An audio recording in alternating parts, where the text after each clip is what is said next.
नमस्कार साथियों, स्वागत है आप सभी लोगों का अपने इस गोल्डन जी के स्टडी यूट्यूब चैनल पर। दोस्तों, आज हम बातें करेंगे बहुत ही शानदार भौतिक विज्ञान के उन 150 महत्वपूर्ण प्रश्न के जो बार बार आपके एग्जाम में पूछे जाते हैं। तो चलिए दोस्तों, बिगड़ किसी देरी के हम लोग आप लोगों के साथ जुड़ जाते हैं। देखते हैं पहला क्वेश्चन आपकी स्क्रीन पर। कह रहा है, कौन सा तापमान सेंटीग्रेड और फ़ारेनहाइट दोनों मापक्रमों में एक समान होता है? दोस्तों, कितना -40 डिग्री पर वो दोनों क्या होते हैं, एक समान होते हैं। पानी का घनत्व किस तापमान पर अधिकतम होता है? दोस्तों, वो 4 डिग्री सेंटीग्रेड पर होता है। इसका राइट आंसर क्या होगा? ये होगा। ऐसी बात करते हैं दोस्तों, देखिएगा अगला क्वेश्चन। न्यूनतम संभव तापमान क्या है दोस्तों? -273 डिग्री सेंटीग्रेड। लोलक घड़ियां गर्मियों में सुस्त हो जाती हैं, क्यों? तो भी क्यों हो जाती हैं? लोलक की लंबाई बढ़ जाती है, जिससे इकाई दोलन में लगा हुआ समय बढ़ जाता है। ठीक है। शीशे की छड़ को जब भाप में रखी जाती है तो उसकी लंबाई बढ़ जाती है, परंतु उसकी चौड़ाई अव्यवस्थित रहती है। ठीक है। आगे बढ़ते हैं। दो रेल पटरियों के मध्य पर एक छोटा सा स्थान क्यों जोड़ा जाता है? क्योंकि धातु गर्म करने पर फैल जाती है तथा ठंडी होने पर संकुचित हो जाती है। बोलोमीटर मापन की एक युक्ति है, कौन सी? ऊष्माविकीर्ण की। तो भैया आपको समझ में आया। तो आगे बढ़ते हैं दोस्तों। नेक्स्ट नेक्स्ट ये कह रहा है, डायनो में ऊर्जा परिवर्तन होती है यांत्रिक ऊर्जा से विद्युत ऊर्जा में। प्रकाश विद्युत शैल बदलता है दोस्तों प्रकाश ऊर्जा को विद्युत ऊर्जा में। रासायनिक ऊर्जा को विद्युत ऊर्जा में परिवर्तित करता है बैटरी करती है। ऐसी वायुमंडल दबाव में को मापने के लिए किस यंत्र का प्रयोग किया जाता है? बैरोमीटर का यूज किया जाता है। झूठ का पता लगाने वाला यंत्र कौन सा है दोस्तों? पॉलीग्राफ है। निर्वात में प्रकाश की चाल क्या होती है? 3 × 10⁸ मीटर प्रति सेकंड होती है। वायु की गति किसके द्वारा मापी जाती है? एनीमोमीटर के द्वारा नापी जाती है। 1 नैनोमीटर कितने सेंटीमीटर के बराबर होता है? 10⁻⁷ मीटर के बराबर होता है। 1 किलो कैलोरी ऊष्मा का मान क्या होता है दोस्तों? 14.2 × 10⁻³ जूल होता है। एक माइक्रोन बराबर होता है 1/.1000 mm के बराबर होता है। एक बैरल में कितने लीटर होते हैं? 159 लीटर होते हैं। एक खगोलीय इकाई औसत बराबर होता है दोस्तों एक पृथ्वी और सूर्य की दूरी के बराबर होता है। 1 किलोग्राम राशि का वजन न्यूटन में कितना होता है दोस्तों? 9.8 न्यूटन होता है। एक माइक्रोन में कितने वोट होते हैं दोस्तों? 10⁻⁻⁶ m होता है। तो आगे बढ़ते हैं दोस्तों। नेक्स्ट क्वेश्चन आपकी स्क्रीन पर ये रहा। दोस्तों, ये वो महत्वपूर्ण प्रश्न हैं जो आपके एग्जाम में बार बार पूछे जाते हैं। किसी वस्तु के भार W द्रव्यमान तथा m तथा गुरुत्वीय त्वरण में क्या संबंध होता है दोस्तों? वो होता है W = m×g। सूर्य की किरणों की तापमान तीव्रता मापने की वाला उपकरण को क्या कहा जाता है दोस्तों? बोलते हैं उसको एक्टियोमीटर। ठीक है। किसी वस्तु का द्रव्यमान किस उपकरण द्वारा ज्ञात करते हैं दोस्तों? भौतिक तुला द्वारा। तो भाई आगे का अगला क्वेश्चन क्या कह रहा है, जरा इसको भी देख लेते हैं। रडार उपयोग में आता है, यानी रेडियो तरंगों द्वारा वस्तु की स्थिति ज्ञात करने में। आगे बढ़ते हैं। ध्वनि की तीव्रता को मापने वाला यंत्र कौन सा है दोस्तों? ऑडियोमीटर है। फेदोमीटर का उपयोग क्या मापने के लिए किया जाता है दोस्तों? समुद्र की गहराई को मापने के लिए फेदोमीटर का यूज किया जाता है। एक प्रकाश वर्ष कितनी दूरी के बराबर होता है? 9.46 × 10⁻12 किलोमीटर के बराबर होता है। अगला देखते हैं दोस्तों। नेक्स्ट बढ़ जाते हैं, अगले पेज पर देखते हैं। नेक्स्ट क्वेश्चन क्या होगा? वर्ताकार विलय का गुरुत्वाकर्षण केंद्र कहाँ होता है दोस्तों? विलय के केंद्र पर होता है। मेज पर पड़ी पुस्तक में किस बिंदु पर कार्य करता है दोस्तों? उसके गुरुत्व केंद्र पर कार्य करता है। मेज पर पड़ी पुस्तक में किस प्रकार का संतुलन होता है दोस्तों? एक स्थायी संतुलन का होता है। एक पिंड का भार किस वस्तु का कार्य करता है दोस्तों? गुरुत्व केंद्र का कार्य करता है। ठीक है, ओके, समझ में आया। आगे बढ़ते हैं। प्रत्येक क्रिया के विपरीत व समान प्रतिक्रिया होती है, यह सिद्धांत किसने दिया था दोस्तों? न्यूटन ने दिया था। यदि बल की क्रिया रेखा अक्ष कह रहा अक्ष से गुजरती हो तो उसका आघूर्ण क्या होता है दोस्तों? वो शून्य होता है। चिमटा किस वर्ग का उत्तोलक दोस्तों? तृतीय वर्ग का उत्तोलक होता है। ऐसी बात करते हैं। अगला क्वेश्चन क्या है आपका?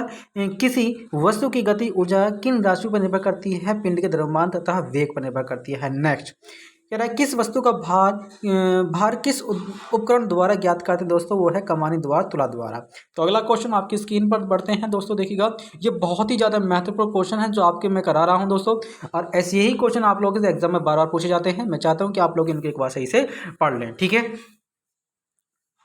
ओके, चलो भैया आगे बढ़ते हैं। नेक्स्ट ये रहा। सापेक्ष आर्द्रता मापी जाती है दोस्तों हाइग्रोमीटर से। ठीक है, ओके, अगला देखो भैया, अगला क्वेश्चन क्या है।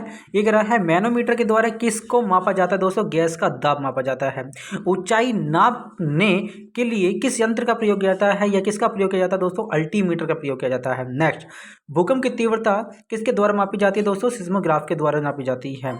नेक्स्ट, यदि घर्षण ना हो तो क्या हम पृथ्वी पर चल पाएंगे दोस्तों? नहीं। ठीक है, ओके, इसका आंसर क्या होगा? नहीं होगा।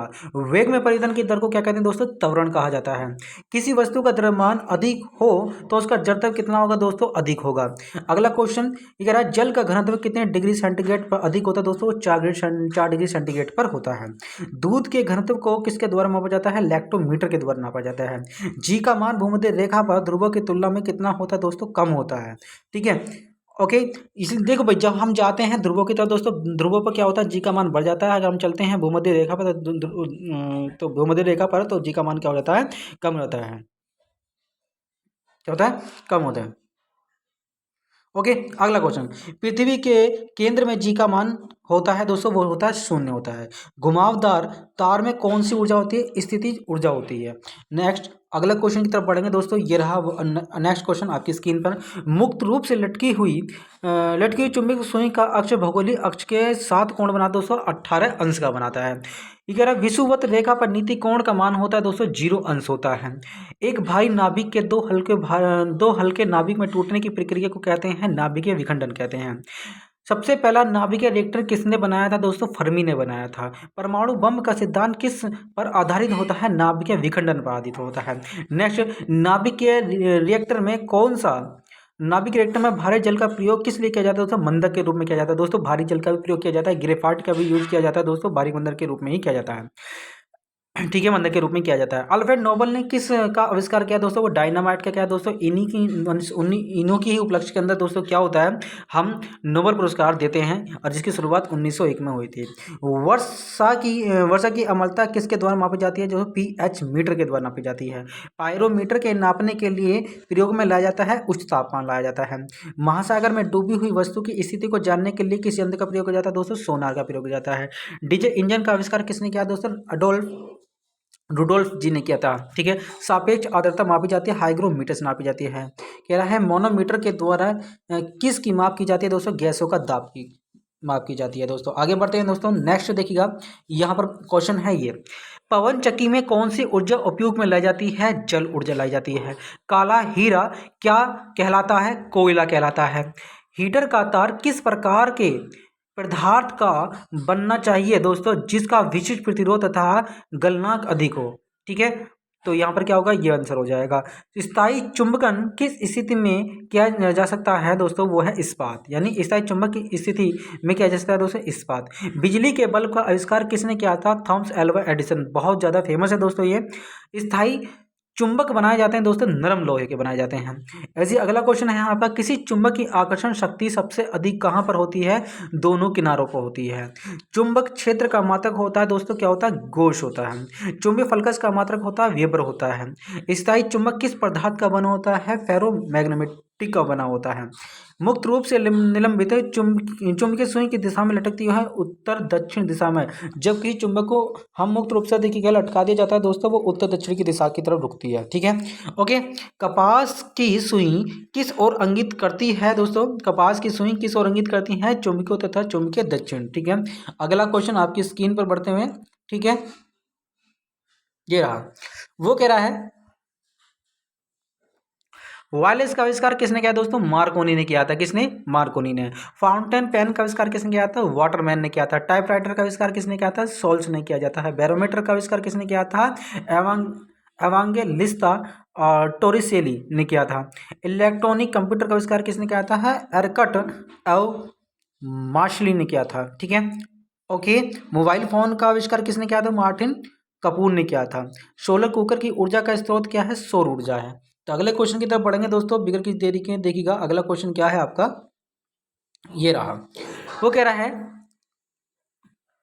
टेलीस्कोप की खोज किस वैज्ञानिक की थी दोस्तों? गैलीलियो ने की थी। किसने की थी? गैलीलियो ने की थी। हवाई जहाज का आविष्कार किसने किया था? राइट ब्रदर्स ने किया था। ये कह रहा है गैस इंजन की खोज किसने की थी? डैमलर ने की थी। परमाणु बम का आविष्कार किसने किया था? जे रॉबर्ट ओपनहीमर ने किया था। लेजर का आविष्कार किसने किया दोस्तों? TH मेमन ने किया था। इलेक्ट्रॉन सूक्ष्मदर्शी का आविष्कार किसने किया था? नोल और रुस्का ने किया था। कंप्यूटर का जनक समझे जाने वाले व्यक्ति कौन थे दोस्तों? बेबेज थे, यानी इनका पूरा नाम है दोस्तों चार्ल्स बेबेज। ठीक है। जेट इंजन का आविष्कार किसने किया था? फ्रैंक व्हिटले ने किया था। हाइड्रोजन बम का किसने विकसित किया था दोस्तों? वो करा था एडवर्ड टेलर ने किया था। माइक्रोफोन का आविष्कार किसे मापा जाता है दोस्तों? ग्राम बेल के द्वारा मापा ठीक है। माइक्रोफोन का आविष्कार किसने किया था दोस्तों? ग्राम बेल ने किया था। नाभिक रिएक्टर की खोज करता कौन दोस्तों? एनिर्को फर्मी है। ठीक है। अगला नेक्स्ट आपकी स्क्रीन पर ये रहा। हेलीकॉप्टर का आविष्कार किसने किया था दोस्तों? वो थे बिग वेट ने किया था। रडार के आविष्कारक कौन थे दोस्तों? टेलर और यंग थे। नोबेल पुरस्कार अल्फ्रेड नोबेल के नाम पर शुरू हुआ, जिन्होंने किसकी खोज की दोस्तों? डायनामाइट की खोज की थी। अब ये भी बताया था कुछ समय पहले। एक रहा तड़ित चलक के आविष्कारक कौन थे दोस्तों? बेंजामिन फ्रैंकलिन है। दोस्तों तड़ित चलक दोस्तों तांबे की छड़ का यूज किया जाता है तड़ित चालक में। ठीक है। टेलीविजन का आविष्कार किसने किया था दोस्तों? जेएल बेयर्ड ने किया था। एक्सरे का आविष्कार किसने किया था? रोंटगन ने किया था। दोस्तों नेक्स्ट क्वेश्चन आपकी स्क्रीन पे ये रहे। मानव की सामान्य स्वास्थ्य के लिए स्पष्ट दृष्टि की न्यूनतम दूरी मापी जा सकती है सेंटीमीटर द्वारा। अगला देखिएगा, पृथ्वी तल से ऊर्ध्वाधर ऊपर की ओर फेंका गया पिंड जब महत्तम ऊंचाई पर होता है तो उसका वेग कितना होता है? शून्य होता है। ओके। अधिकतम ऊंचाई तथा अधिकतम दूरी पर किसी वस्तु को फेंकने के लिए पृथ्वी के कितने अंश से कोण पर फेंका जाएगा दोस्तों? 45 अंश के कोण पर। ठीक है। ओके। वो कह रहा है आप लोगों से दूध को मथने से किस में से क्रीम किस प्रकार के कारण अलग हो सकती है दोस्तों? देखिएगा, दूध का जो मथना होता है जिसको मथते हैं दोस्तों वो अपकेंद्रीय बल के द्वारा कार्य करता है। ठीक है। अपकेंद्रीय बल पर कार्य करता है। सूर्य से उत्सर्जित होने वाली ऊर्जा का स्रोत क्या है दोस्तों? हल्के नाविकों का संलयन। पवन चक्की में किस प्रकार ऊर्जा का उपयोग होता है दोस्तों? पवन ऊर्जा का होता है। ठीक है। किस रंग की वस्तु अधिक से अधिक विकिरण को अवशोषित करती है दोस्तों? काली वस्तु। ठीक है। सौर ऊर्जा को सीधे विद्युत ऊर्जा में परिवर्तित करने वाली युक्ति कौन सी दोस्तों? वो है सोलर सेल। ठीक है। आगे बढ़ते हैं दोस्तों। नेक्स्ट, मनुष्य के लिए मानव ध्वनि स्तर है दोस्तों 60 डेसिबल, यानी इससे ज़्यादा अगर देखिएगा, इससे ज़्यादा डेसिबल की अगर मानव ध्वनि को सुनता है दोस्तों उसके उनके कान को खतरा, यानी कान को नुकसान पहुंचने का खतरा बना रहता है। प्रकाश छोटे छोटे कणों से मिलकर बना होता है तो उसे क्या कहते हैं? फोटोन कहते हैं। प्रकाश रंग किस प्रकार की तरंग है दोस्तों? वो है अनुप्रस्थ तरंग होती हैं। ठीक है। अनुप्रस्थ तरंग वो होते हैं जो दोस्तों लंबवत संचार करती है। अनुदैर्ध्य वो होती हैं जो समांतर संचार करती हैं। ओके। आगे बढ़ते हैं। प्रकाश का तरंग सिद्धांत किसके द्वारा प्रतिस्थापित किया गया था दोस्तों? हाइगेंस के द्वारा किया गया था। प्रकाश विकिरण की प्रकृति कैसी होती है? तरंग एवं कण दोनों के समान होती है। कह रहा है किसी संगीत यंत्र की तीव्रता मापी जाती है दोस्तों डेसिबल द्वारा जाता है। ये कह रहा है संगीत यंत्र। ठीक है। यानी जिसमें ध्वनि निकलती हो। ठीक है। ये कह रहा पानी से भरे गिलास में बर्फ का एक टुकड़ा तैर रहा है। टुकड़े का पूरा गिलास पूरा टुकड़े को पूरा पिघल जाने पर गिलास में पानी का तल अपरिवर्तित रहता है। क्या रहता है? अपरिवर्तित रहता है। प्रकाश में ध्रुवण की घटना क्या यह सिद्ध होता है कि प्रकाश की तरंगें हैं अनुप्रस्थ होती हैं। प्रकाश के वेग या प्रकाश का वेग सर्वप्रथम किसने ज्ञात किया था दोस्तों? रोमन ने ज्ञात किया था। प्रकाश का वेग किस में अधिकतम होता है दोस्तों? वो होता है आपका निर्वात में होता है। अगला बढ़ेंगे दोस्तों आगे। ऑर्थिनोलॉजी क्या है दोस्तों? वो है पक्षियों के अध्ययन को ऑर्थिनोलॉजी कहा जाता है। किसके? पक्षियों के अध्ययन को ऑर्थिनोलॉजी कहा जाता है। इकोलॉजी का संबंध किससे दोस्तों? जीव और उनके वातावरण के संबंध से है। किससे है? जीव और उनके वातावरण के संबंध से है। मेटीरियोलॉजी किससे संबंधित है दोस्तों? मौसम विज्ञान से। ठीक है। ध्वनि तरंग की प्रकृति कैसी होती है? अनुदैर्ध्य होती है।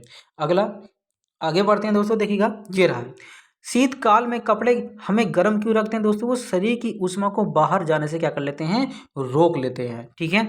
अगला, ऊनी कपड़े सूती की अपेक्षा गर्म होते हैं क्यों? वे ताप के अच्छे रोधक होते हैं। समझ में आया?